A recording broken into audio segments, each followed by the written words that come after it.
X-Series cable rail is our newest railing product to launch in 2024. It became available earlier this year in the spring. And there's a handful of things that we were trying to solve when we talk about our launch of cable rail, okay? So Trex is admittedly probably about a decade late to the cable rail game, so to say. And there were really two primary flaws, if you want to call them that, that we saw with a lot of cable rail systems that are on the market.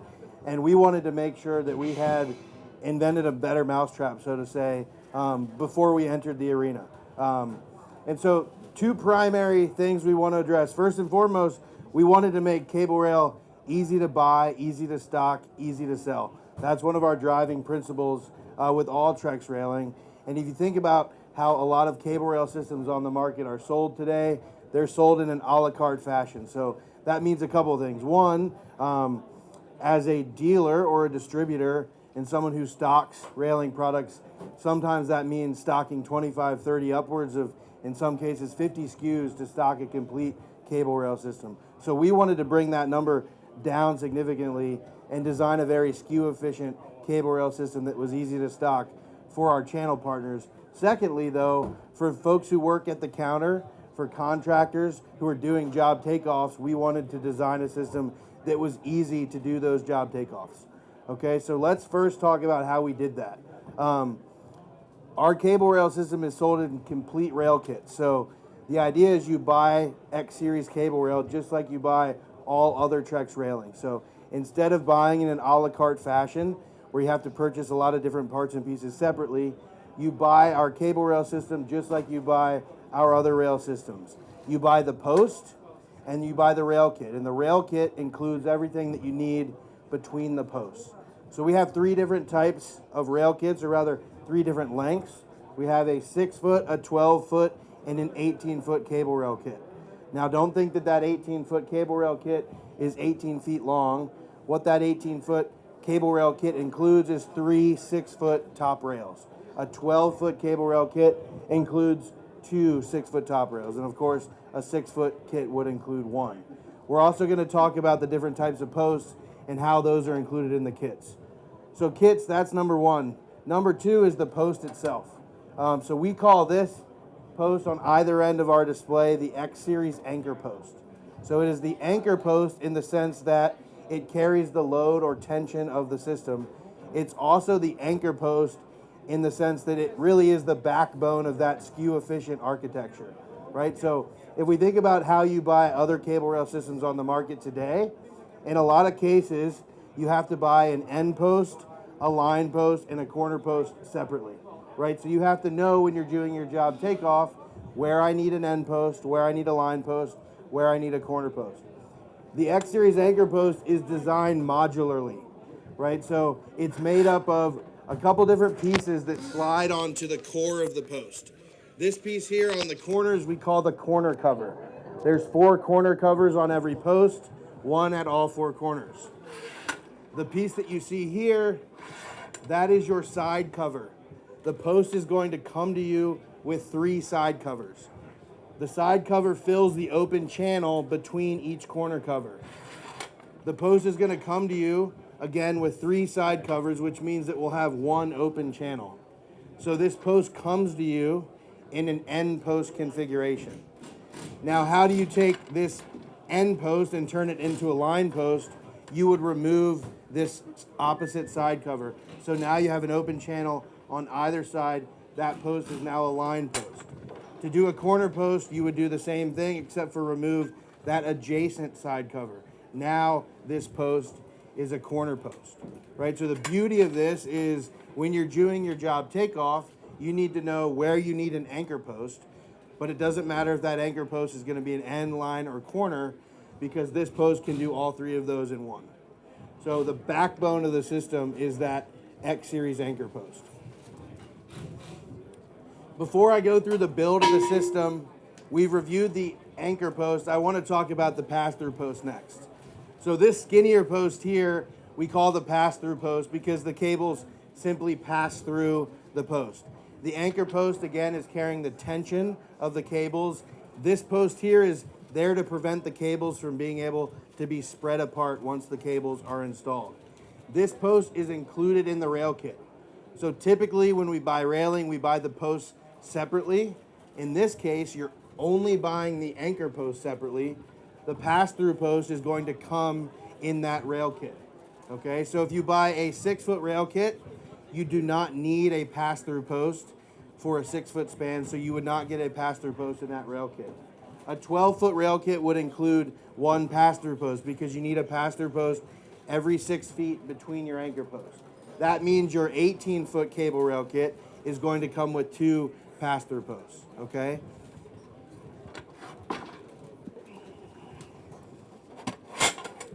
So I want to be clear here, this span here is a little less than 6 feet.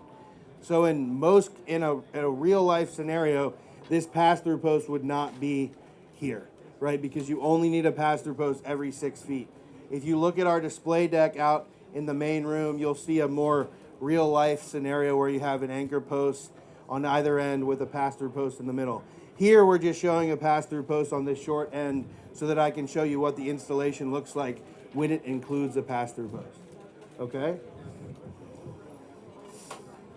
Let's talk about how the cables install into the X Series anchor post. So in that cable rail kit, you're going to get 2 of these parts that we call the cable infill adapter. So the cable infill adapter comes pre-cut to length, so you don't have to cut it to length in the field for horizontal applications, and it comes pre-drilled with either 10 holes for a 36-inch rail height or 12 holes for a 42-inch rail height. So you're going to have, in this case, a 36-inch rail height with 10 holes, okay?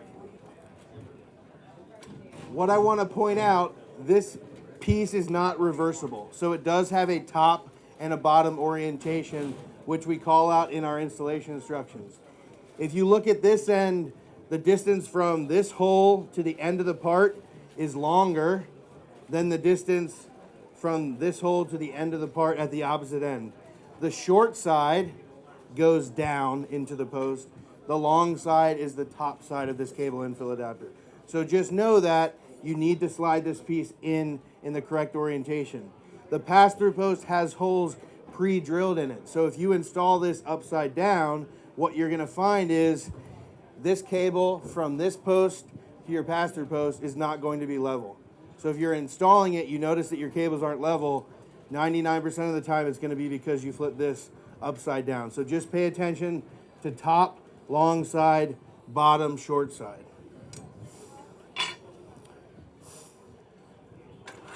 The way the cable infill adapter works is it allows us to thread our cables into the cable infill adapter and then drop that cable infill adapter into that open channel in your post. Every cable, what we call a cable assembly, is made up of a short cable, which we have on this side, a long cable that we have on this side, and then this piece here, which threads into your short cable, we call the push to connect fitting. Okay, so now we're going to talk through the different parts and pieces of the cable and what makes this system unique when we talk about the design of the cable hardware itself. I mentioned 2 primary downfalls with cable rail systems that we had identified.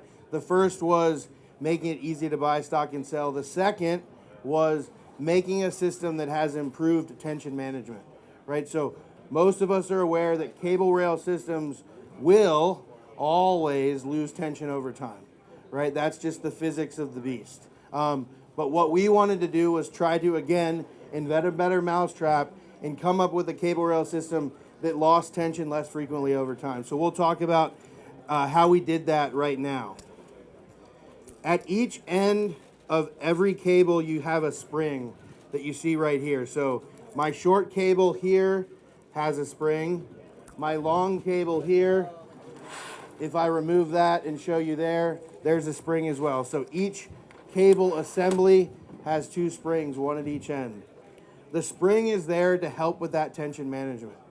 So as you can imagine, as this cable is tensioned, that spring is going to compress, okay? When the spring compresses, it's essentially going to then expand over time as things around the railing are moving. So why do cable rail systems lose tension typically?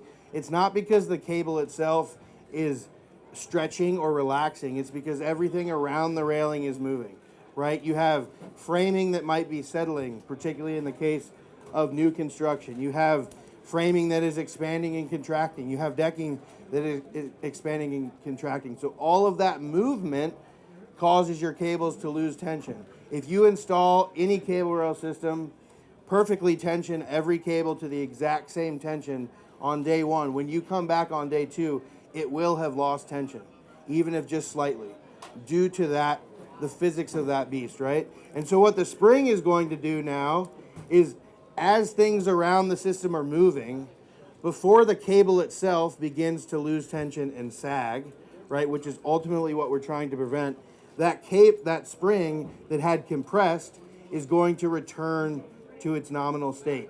And it's not until that spring returns to its nominal state that the cable starts to then lose tension, and eventually, if you don't retension it over time, it will begin to sag slightly.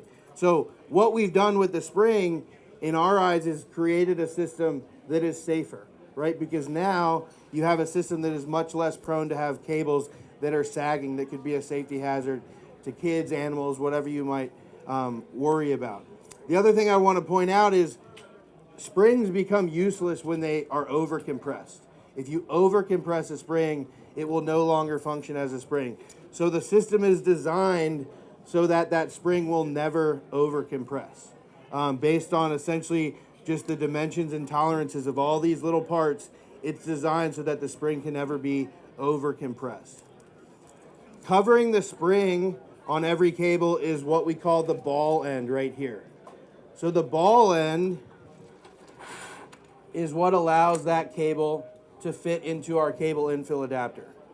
The beauty of the ball is now this anchor post that can be an end, line, and corner post for straight line and 90-degree configurations can also be an anchor post on angles and on stairs, right? Because this ball allows my cable to swivel horizontally.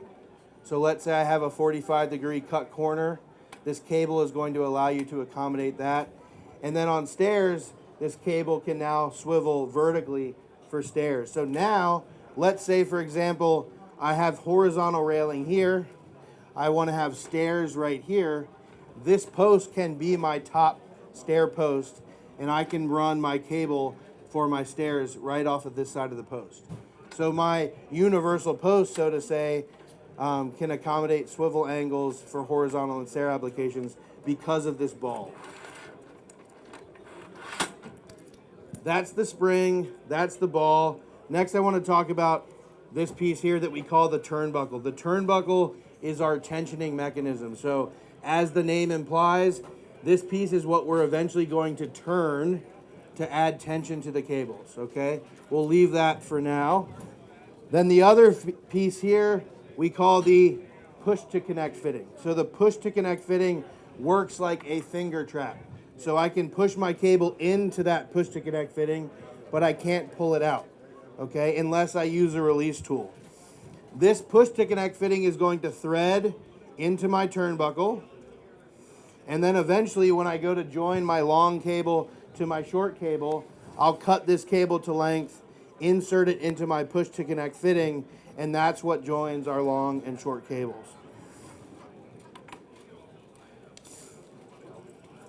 While we're talking about the cable, I want to talk about the cable tool, or what we call the cable wrench, that you use to add tension to the cables, as well as to release the cable from the push to connect fitting if you need to.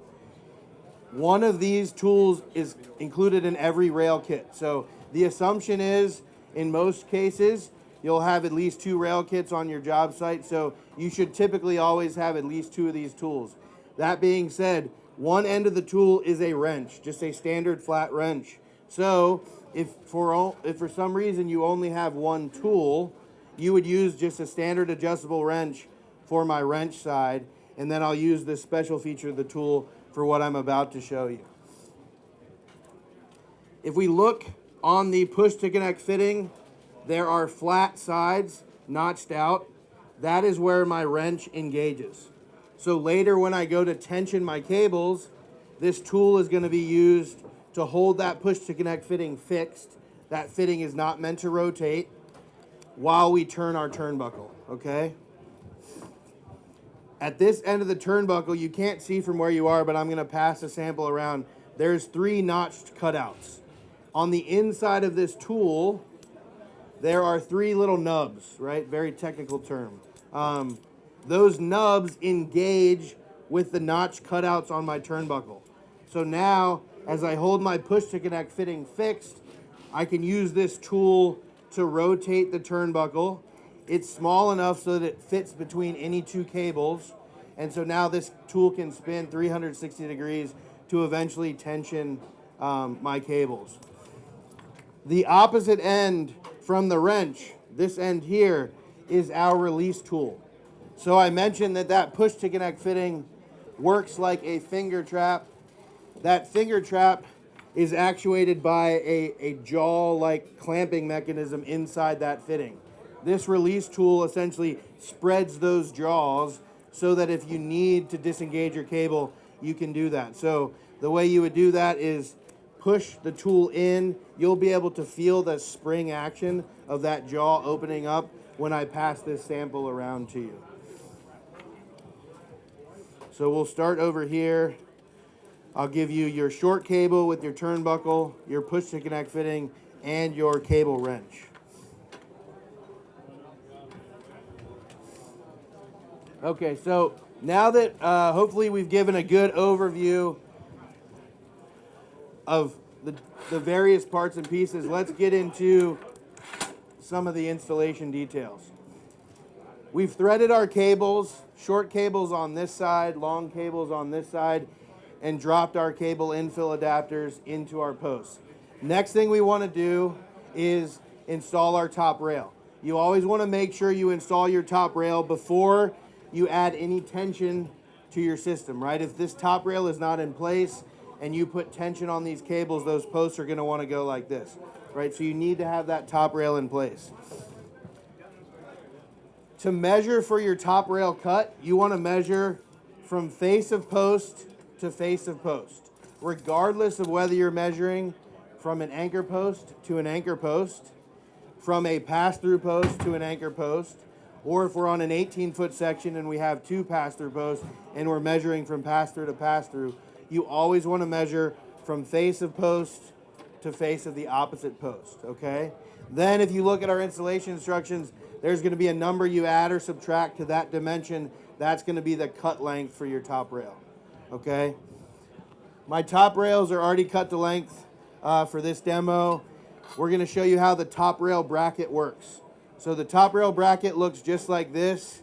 It has a shroud around all 4 sides. It's going to cover the cut end of your rail in case that cut is not perfect.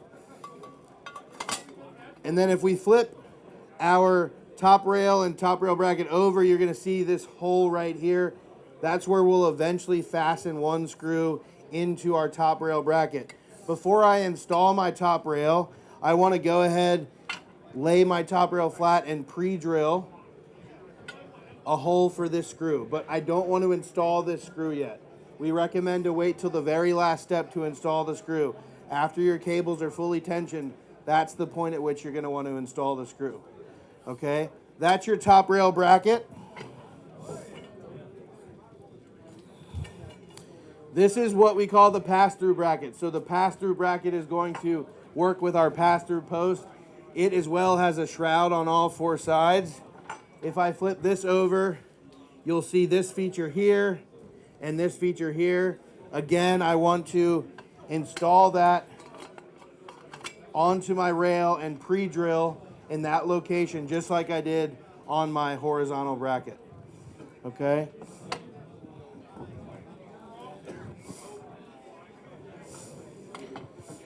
To install my top rails, what we recommend is start on either side. If you're installing an 18-foot section and you have 2 pass-through posts, you want to start by installing that middle rail.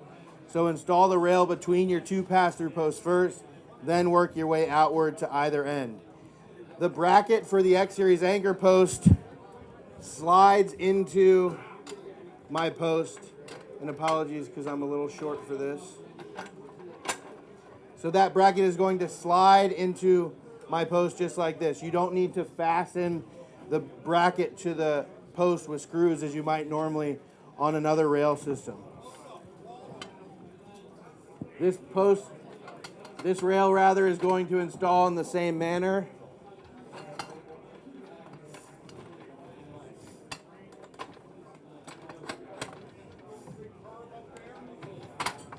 And then I'm going to drop my pass-through bracket onto my pass-through post. We do still need to secure our top rail brackets to both our pass-through post and our anchor post. We'll start with the anchor post.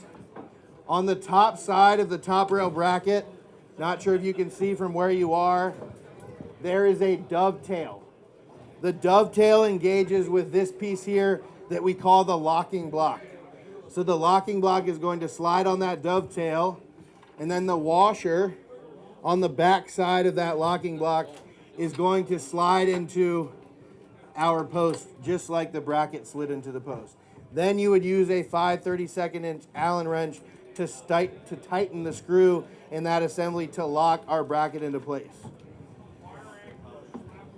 We'll do the same thing down here, slide our locking assembly onto the dovetail, drop that into place just like that. So it's a nice, fluid, simple installation of the bracket into the post. The height of the bracket is set by your cable infill adapter. No screws are required, trying to keep everything nice and simple. To fasten our pass-through bracket to our pass-through post, we're going to use 2 barrel bolts. So a barrel bolt is a male-female threaded bolt just like this. It will slide into the holes in your pass-through bracket and thread those 2 pieces together. This is a 1/8 inch Allen on either side, so we use a 1/8 inch Allen wrench to tighten those more so than I've done just by hand for now. We'll do the other one on this side as well.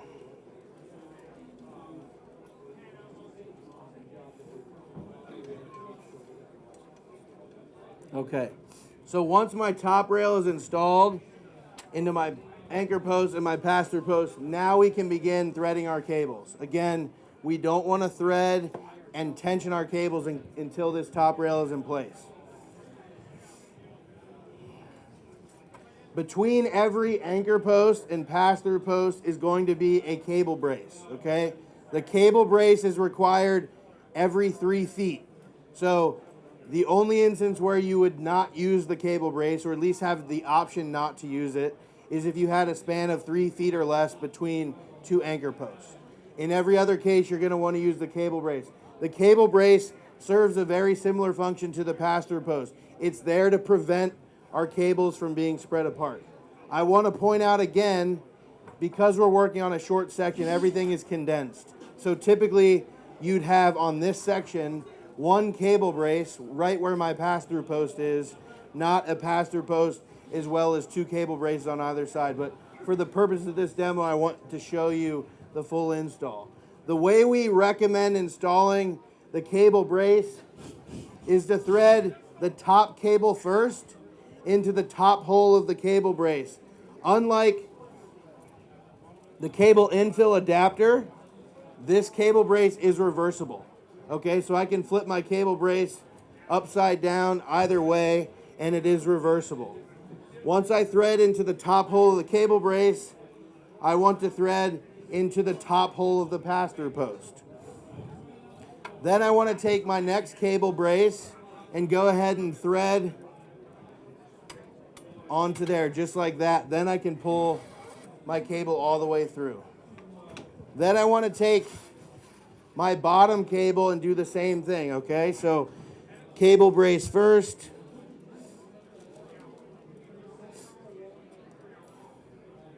And sometimes if there's a little burr on the ends of your cable, we can give it a clean cut here.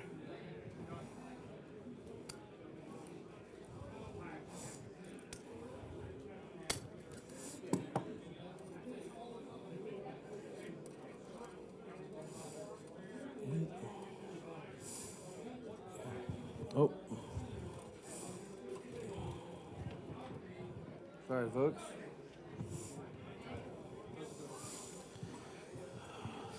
So, I should have pointed out already, but there is a set screw in the end of each cable brace. That set screw was threaded in a little too tight, so it was interfering with my cable there. So that's 2 tips. One, if there is a little burr on the end of the cable, snip that with your cable cutters to give you a clean cut. Also, make sure that threaded screw is not too deep in there.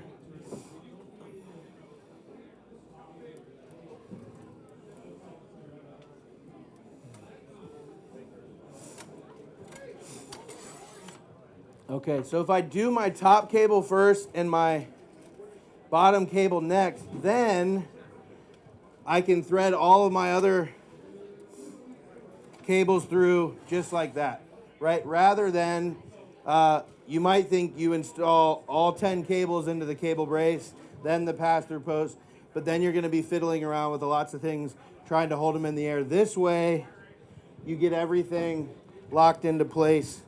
The other thing you can do, if you want to, is take a little bit of tape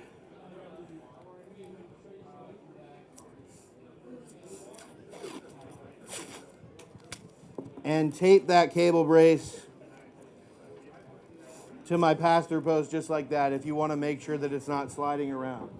Okay, I'm not going to thread every cable right now because I want to make sure we wrap up in time.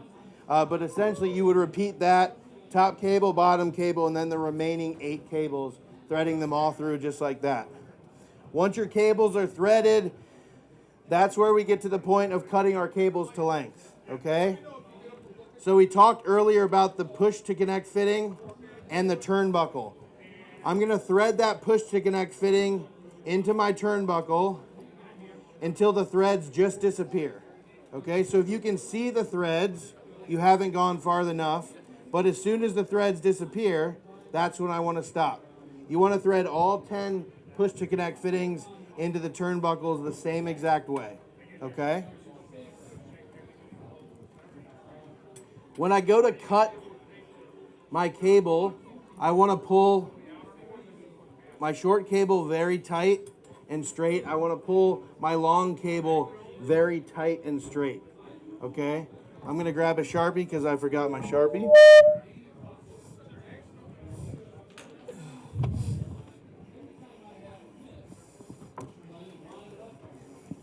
So again, pull my cable nice and tight here and here.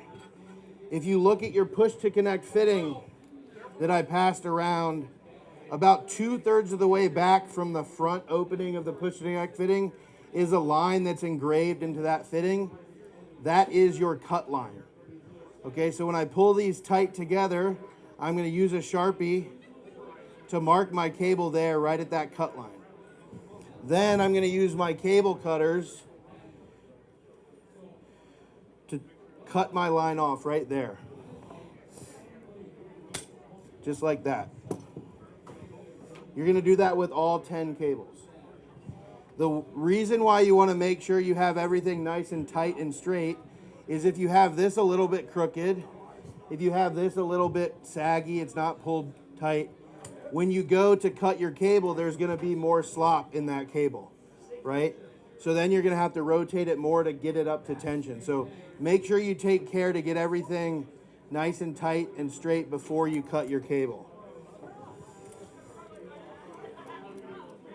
At that point, you can start to install every cable into your push to connect fitting. I'm going to disengage the fitting for now just so that folks on this side of the room can see. Just know that you don't have to disengage the fitting from the turnbuckle if you don't want to, right? It's completely up to the installer how you do this process. But this is where we're going to use that finger trap to push our cable into our fitting just like that. And then as you can see, now I can't pull that cable out. Okay, what I want to highlight, I mentioned earlier, this fitting is not meant to turn or to be rotated. So I can give my cable a slight rotation up to about a quarter turn. You don't want to rotate it any more than that. So don't take this and crank on it 360 degrees. If you are going to twist your cable ever so slightly up to a quarter turn, you want to twist it in the direction of the wind of the cable. If you twist it in the opposite direction, those cables could unspool, and then your cable is going to fray. Okay, so make sure you rotate your cable in the direction of the wind of that wire. At that point, if you've disengaged your push-to-connect fitting, go ahead and thread it back into the turnbuckle, and you want to get everything hand tight at this point. So you would repeat that process on all 10 cables, just hand tightening your turnbuckle at this point. It's not until we've installed all 10 cables that we would then go and fully tension each cable. So let's talk about how you tension the cables. I showed you earlier how the two tools work. We would use the wrench side of my cable wrench here to hold the push-to-connect fitting fixed. I would use this center part here to engage with my turnbuckle, and then I can spin this turnbuckle 360 degrees.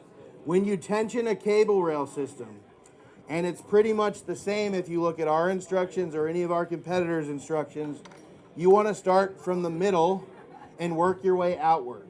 Okay, if we think about the stiffness of this system, it's most stiff at the top where you have your top rail, and at the bottom where the post is mounted to the deck. It's least stiff right at the midpoint between those two locations. So that's where we want to start. So I've got 10 cables here. If I call this cable number 1 and this cable number 10, I'm going to count down to cable number 5.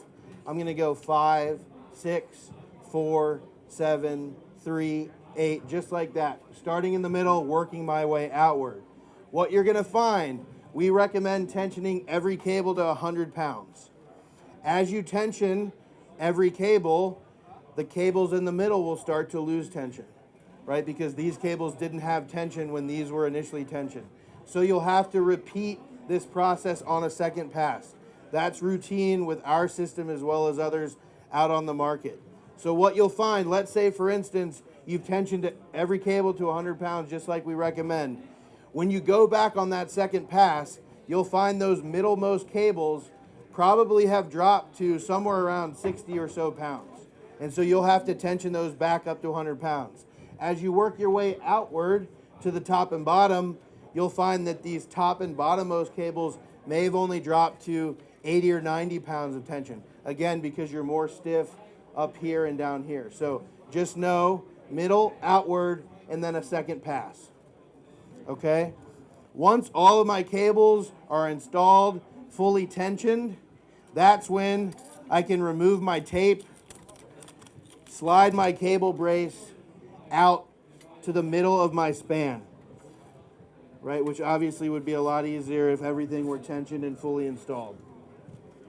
When you do that process, find the middle point here, locate the top set screw and tighten that set screw so that my cable brace is fastened to my top cable. Then use a level to make sure this is nice and vertical. Tighten my bottom set screw on the bottom side of the cable brace. The beauty of this cable brace is a lot of other systems on the market might refer to this piece as an intermediate baluster. An intermediate baluster literally is typically a 3/4 inch square baluster with holes pre-drilled in it. Typically it would fasten to the deck surface and the top rail. The beauty of this is it's 1/4 inch stainless steel bar stock. So it's intended to blend in with the cables, right? The goal of any cable rail system, we want to minimize the design elements and maximize the view. So that's certainly the approach we've taken with the cable brace in making sure that we maximize the view by minimizing the profile of this cable brace.